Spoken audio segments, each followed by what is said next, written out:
5 August নয় ৩৬শে জুলাই আজ ছাত্র জনতার বিজয়ের 1 বছর। শ্রদ্ধায় ভালোবাসায় দেশজুড়ে জুলাই শহীদদের স্মরণ। এবং অপরিকল্পিত নগরায়ন 16 বছরে নরসিংদীতে কৃষি জমি কমেছে ৯,০০০ হেক্টর।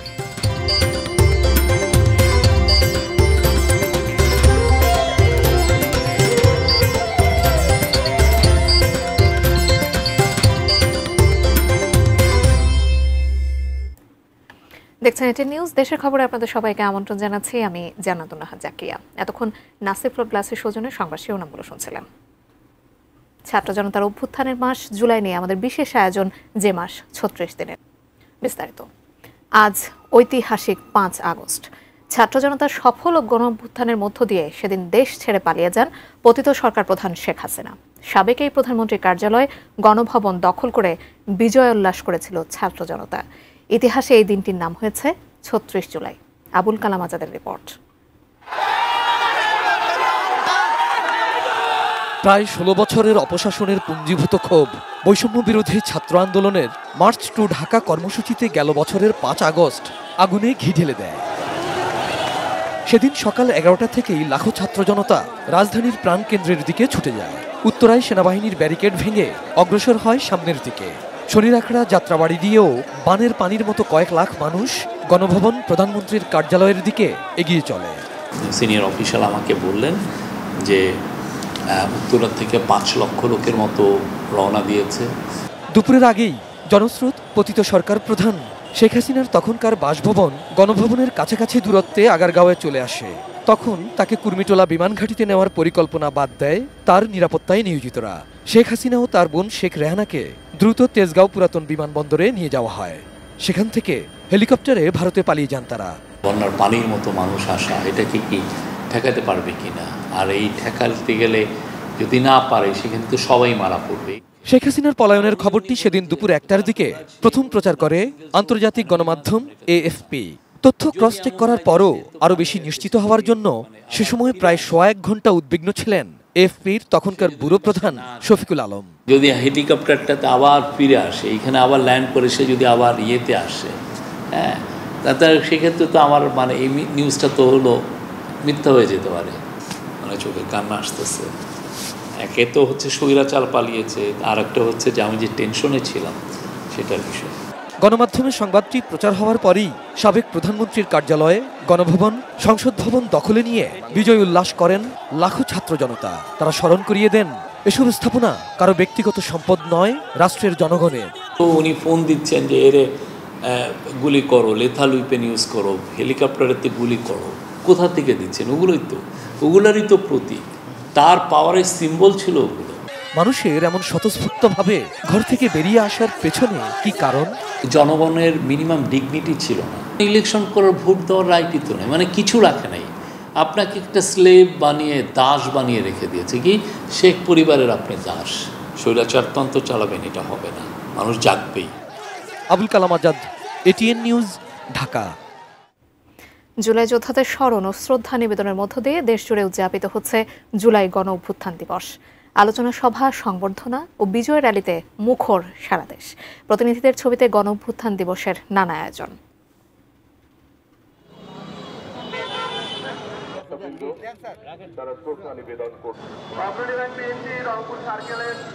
জনস্বাস্থ্য প্রকৌশল অধিদপ্তর রংপুরের পক্ষে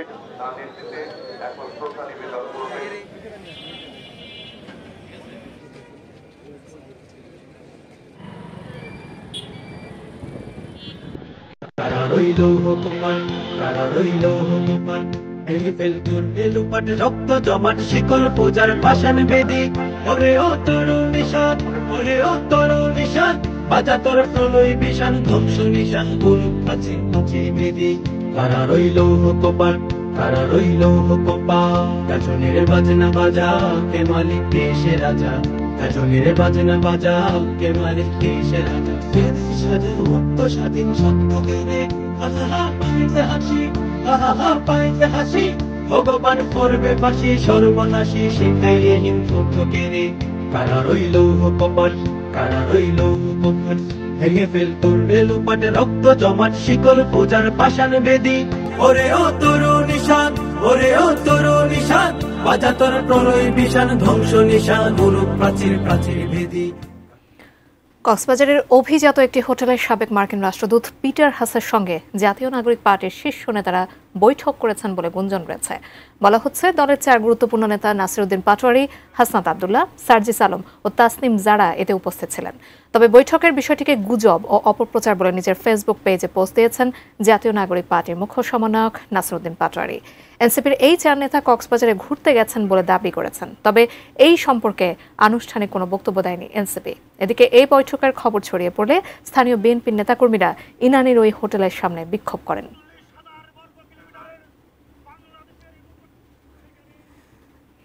কক্সবাজারে এনসিপির 4 নেতার সফর সম্পর্কে বিস্তারিত নিয়ে যুক্ত হচ্ছেন প্রতিনিধি অর্পণ বড়ুয়া। অর্পণ বড়ুয়া, আমরা আমাদের দর্শক থেকে জানাচ্ছিলাম যে সেখানকার বিএনপি নেতাকর্মীরা হোটেলের সামনে বিক্ষোভ করছেন, সেখানকার পরিস্থিতি আপনার কাছ থেকে জানতে চাই এবং হোটেল কর্তৃপক্ষের বক্তব্য সম্পর্কে নিশ্চয়ই আমাদেরকে জানাবেন।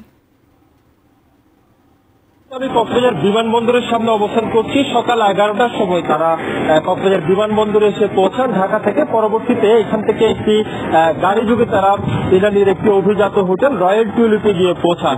এই খবরটি আসলে এমনভাবে ছড়িয়েছে যে তারা কক্সবাজার এসেছেন এনসিপির কেন্দ্রীয় নেতৃবৃন্দ, বিশেষ করে হাসনাত আব্দুল্লাহ, সার্জিস আলম, তাসনিম জারা এবং নাসিরউদ্দিন পাটোয়ারি। তারা মার্কিন সাবেক রাষ্ট্রদূত যিনি রয়েছেন পিটার হাস, তার সাথে বৈঠক করার জন্য কক্সবাজার এসেছেন এবং ইরানের রয়্যাল টিউলিপে তার সাথে বৈঠক করছেন এমন একটি গুঞ্জন আসলে দুপুর থেকে এখানে ছড়িয়ে পড়ে।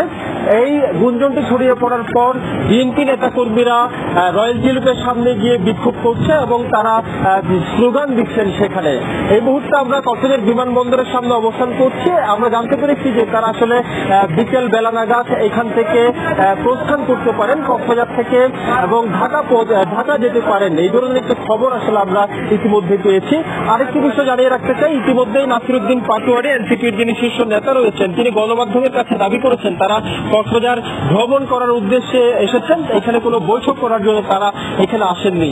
তবে যে খবরটি ইতিমধ্যে ছড়িয়েছে এটি আসলে গুঞ্জন হিসেবে আসলে ধরে নেওয়া হচ্ছে আপাতত, যেহেতু তাদের পক্ষ থেকে এখনো পর্যন্ত সেই ধরনের কোনো বক্তব্য পাওয়া যায়নি। এই গুঞ্জনকে কেন্দ্র করে আসলে রাজনৈতিক মহলে এইটি আসলে ব্যাপকভাবে সাড়া জাগিয়েছে, সে ধরনের পরিস্থিতি আমরা দেখতে পাচ্ছি। কক্সবাজার বিমানবন্দর থেকে এটুকু ছিল এখানকার সবশেষ। জাকিয়া। অর্পণ, ধন্যবাদ আপনাকে। কক্সবাজার থেকে সহকর্মী অর্পণ বড়ুয়া আমাদের সঙ্গে সংযুক্ত হয়েছিলেন। কক্সবাজার এনসিপি 4 নেতার সফর সম্পর্কে তিনি আমাদেরকে জানাচ্ছিলেন। দেশের খবরে আছি, একটা বিরতি নিচ্ছি, ফিরে এসে আরও যে থাকছে।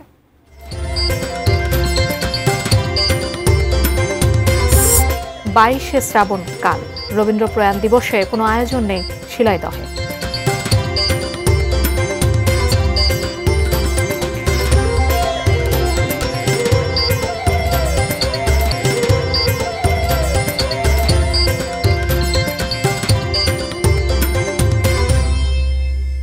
আপনারা দেখছেন দেশের খবর।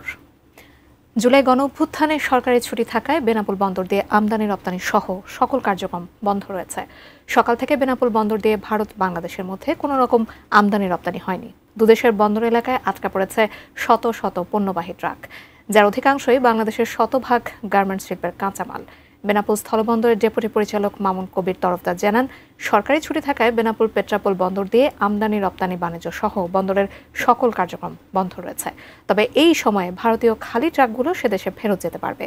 আমদানি রপ্তানি বাণিজ্য বন্ধ থাকলেও বেনাপোল চেকপোস্ট দিয়ে দুদেশের মধ্যে যাত্রী পারাপার স্বাভাবিক রয়েছে। অপরিকল্পিত নগরায়ন ও শিল্পায়নের কারণে নরসিংদীতে আশঙ্কাজনক হারে কমছে কৃষি জমি। শুধু ফসলি জমি নয়, খালবিল ভরাট করেও গড়ে উঠছে আবাসন ও কলকারখানা। ফলে দিন দিন কমছে কৃষি জমির পরিমাণ, নষ্ট হচ্ছে পরিবেশ, যার সুদূর প্রসারী নেতিবাচক প্রভাব পড়বে কৃষি অর্থনীতিতে। নরসিংদী প্রতিনিধি সোহাগ মিয়ার তথ্য ছবিতে ডেস্ক রিপোর্ট। কৃষি ও শিল্প সমৃদ্ধ জেলা নরসিংদী। কৃষি বিভাগের তথ্যমতে 2008-2009 অর্থবছরে এ জেলায় ফসলি জমির পরিমাণ ছিল 85,110 হেক্টর। গত 16 বছরে তা নেমে দাঁড়িয়েছে 76,135 হেক্টরে। সেই হিসেবে কৃষি জমির পরিমাণ কমেছে 8,975 হেক্টর। 6টি উপজেলার মধ্যে সবচেয়ে বেশি কৃষি জমি কমেছে নরসিংদী সদর, পলাশ ও শিবপুর উপজেলায়। অপরিকল্পিত নগরায়ন ও শিল্প কারখানা নির্মাণের প্রভাব পড়েছে নদী পুকুরের মতো জলাশয়ে। এতে একদিকে যেমন খাদ্য সংকটের আশঙ্কা তৈরি হচ্ছে, অন্যদিকে বিরূপ প্রভাব পড়ছে পরিবেশের উপরও। আমরা কাজ কাম করতে পারতাছি না, সবকিছু বড় হয়ে গেছে, মিল ফ্যাক্টরি হয়ে গেছে, আমরা কাজে যাইতে পারতেছি না, একদিন যাইলে আরেকদিন যাইতে পারি না। ফসলি জমি নষ্ট হওয়ার কারণে ফসল দিন দিন আমাদের এখানে কম আসতেছে। আমরা চাইতেছি যে অকেজো জমিতে কলকারখানাগুলো হোক আর ভালো জমিতে কৃষিকাজেই হোক। কৃষি জমি সংরক্ষণে নেই দৃশ্যমান কোনো উদ্যোগ। তবে কৃষি বিভাগ বলছে আধুনিক পদ্ধতিতে খাদ্য উৎপাদন বাড়াতে কাজ করছেন তারা। জনসচেতনতা বৃদ্ধির জন্য আমরা বিভিন্ন আঙ্গিকে উঠান বৈঠক, মাঠ দিবস এবং বিভিন্ন প্রশিক্ষণে আমরা তাদের উৎসাহিত করতেছি, যাতে কোনো ক্রমেই কৃষি জমি হ্রাস না পায়। Ishrat lima, desk report, ATN news. দেশের খবরে আছে আরও একটা বিরতির পর ফিরছি, সাথেই থাকুন। দর্শক, জুলাই গণঅভ্যুত্থানের বর্ষপূর্তি উপলক্ষে রাজধানী মানিক মিয়া অ্যাভিনিউতে চলছে ৩৬ জুলাই উদযাপন শীর্ষক অনুষ্ঠান। আমরা বিটিভির সৌজন্যে সরাসরি যোগ দিয়েছিলাম সেখানে। কাল ২২শে শ্রাবণ, বিশ্বকবি রবীন্দ্রনাথ ঠাকুরের ৮৪তম মহাপ্রয়াণ দিবস। তবে কবির স্মৃতিধন্য কুষ্টিয়ার শিলাইদহের কুঠিবাড়িতে এবার থাকছে না তেমন আয়োজন। জন্মজয়ন্তীর মতো কবির প্রয়াণ দিবসটিও জাতীয়ভাবে পালনের দাবি রবীন্দ্রপ্রেমীদের। কুষ্টিয়া প্রতিনিধি শরীফুল ইসলামের পাঠানো তথ্য ছবি নিয়ে ডেস্ক রিপোর্ট।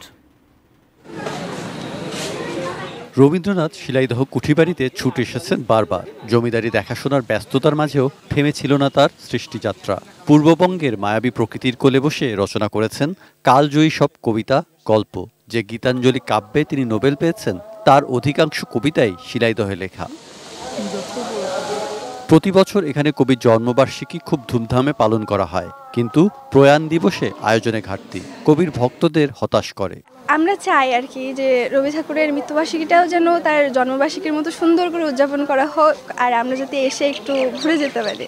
আমাদের উচিত যে জন্মবার্ষিকীটা যেভাবে পালন করা হয় ঠিক সেভাবে মৃত্যুবার্ষিকীটাও যেন পালন করা হয়। বাংলা ভাষার শ্রেষ্ঠতম সাহিত্যিককে নতুন প্রজন্মের কাছে তুলে ধরতে যথাযথ উদ্যোগ প্রত্যাশা করছেন সংস্কৃতিজনরা।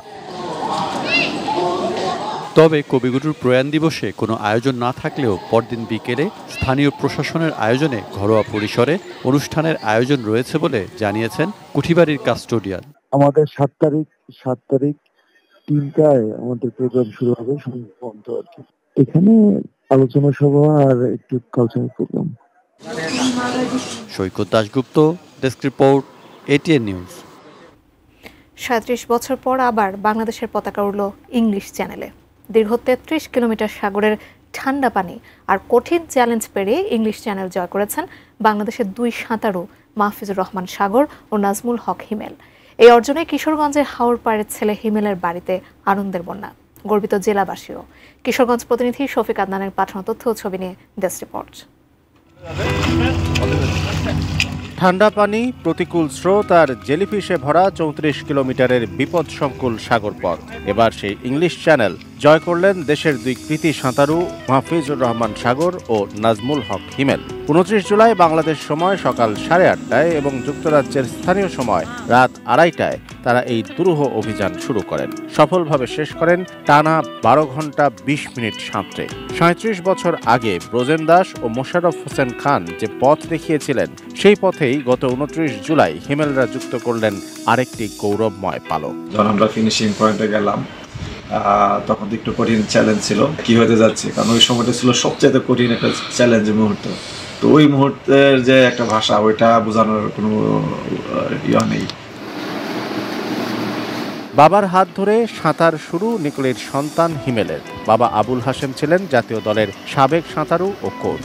১৯৯৮ থেকে ২০০৮ এই 10 বছরে নাজমুল হক হিমেল জিতেছেন ২৬টি স্বর্ণ ও ২১টি রৌপ্য পদক। বয়সভিত্তিক সাঁতারেও গড়েছেন 6টি জাতীয় রেকর্ড। সন্তানের সাফল্যে গর্বিত বাবা। আমার ছেলে ওই ইংলিশ চ্যালেঞ্জ জয় করতে পারছে এবং দেশবাসী গর্বিত, বিশ্ববাসী দেখছে। এটি আমি ফিতা হিসাবে এবং এটি আমি কামনা করছিলাম দেশবাসীকে আমি একটা কিছু দিতে পারছি। হাওরের পানিতে বেড়ে উঠেছেন হিমেল, তার অর্জনে গর্বিত এলাকাবাসীও। আমরা আজকে খুব আনন্দিত।